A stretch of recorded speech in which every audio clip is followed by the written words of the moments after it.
la nutrition, la santé ne peut pas être une activité individuelle, c'est une activité collective. Et elle est écologique, alimentaire, mais aussi socio-économique. Et c'est pourquoi l'implication de ces acteurs-là ou la présentation de ces acteurs-là est importante.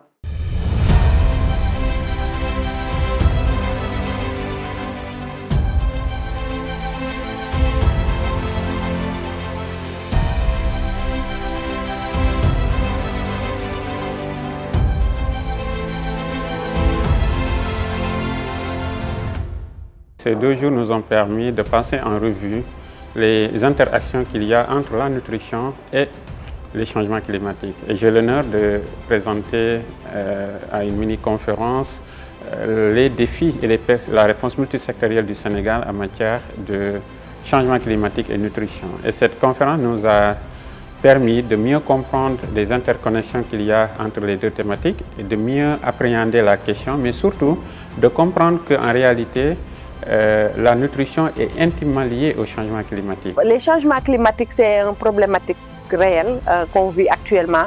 On est en train maintenant de voir les conséquences de ce changement climatique au niveau de nos zones côtières, de nos sols, de notre production agricole, de la qualité des aliments que nous mangeons, mais aussi au niveau de notre santé. Donc c'était important que les gens comprennent ces liens-là et de savoir quelles solutions marchent pour qu'on puisse les adapter au niveau local, mais au niveau régional et national aussi, afin de pallier à ce problème.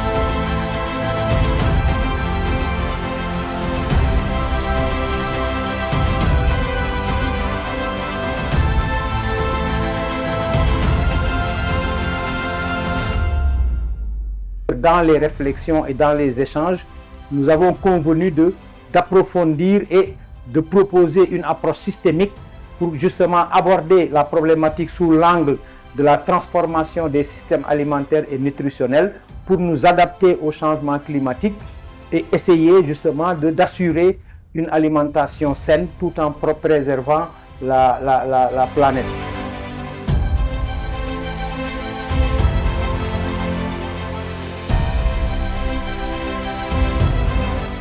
L'objectif de ce salon de la nutrition, c'était vraiment de discuter avec les acteurs qui sont sur le terrain, mais aussi les chercheurs et les décideurs, pour essayer de voir déjà le nexus climat, santé et nutrition, mais aussi essayer de voir comment ce nexus-là impacte sur le développement nutritionnel.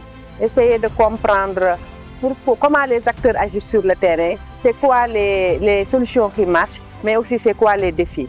Donc pendant 2 jours, on a réuni et les chercheurs, les décideurs à travers les institutions, on a bien échangé et on a repéré les stratégies qui marchent pour répondre aux questions climatiques sanitaires, mais aussi comprendre le lien entre les changements climatiques et la nutrition. La nutrition doit pouvoir espérer des financements dans les projets dits bleus.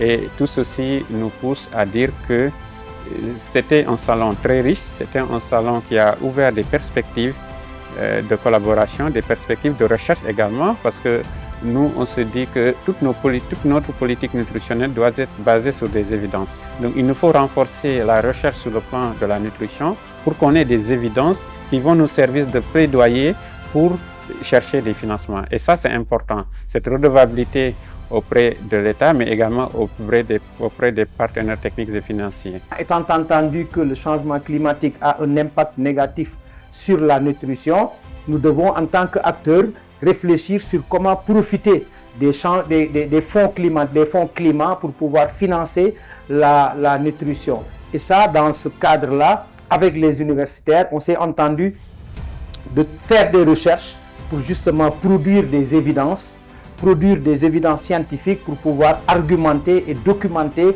l'impact du changement climatique sur la nutrition, ce qui nous permettra d'accéder au fonds climat.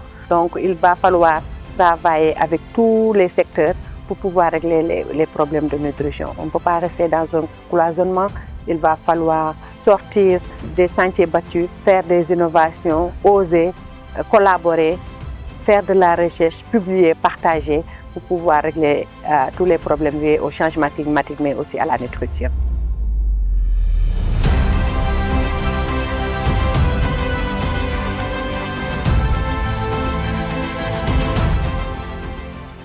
Les présentations culinaires, c'est une innovation qu'on a ajoutée au salon cette année. C'était vraiment donner l'occasion aux communautés, c'est-à-dire c'était les populations des quartiers et villages de Saint-Louis qui ont cuisiné, utilisé les produits locaux et présenté des innovations. Ce n'est pas des innovations pour des entrepreneurs, mais c'est des innovations qu'on peut faire à la maison sur ce qu'on mange tous les jours ou ce qu'on boit.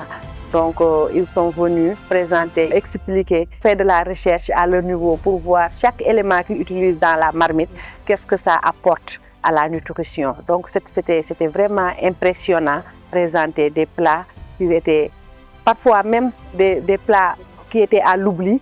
Et ils ont redynamisé ça, donné plus de valeur, des produits qui sont très accessibles et très disponibles. Mais nous ne les utilisions pas parce que nous ne les connaissions que sous un certain angle.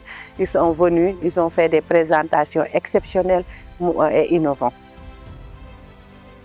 Globalement, c'était un salon très satisfaisant à tout point de vue et nous nous engageons à continuer à accompagner Agora dans cette activité de haute facture qui permet de rassembler tous les acteurs de la nutrition et qui permettent de poser des thématiques qui, au décours, nous permettent également de trouver des solutions à nos problématiques. Ce salon n'aurait pas pu se faire sans l'appui de l'Institut français de Saint-Louis, qui nous a donné ses locaux pendant 2 jours, nous a aidé pour la logistique pour réaliser. Donc depuis le début du salon, c'est l'Institut français de Saint-Louis qui nous accompagne.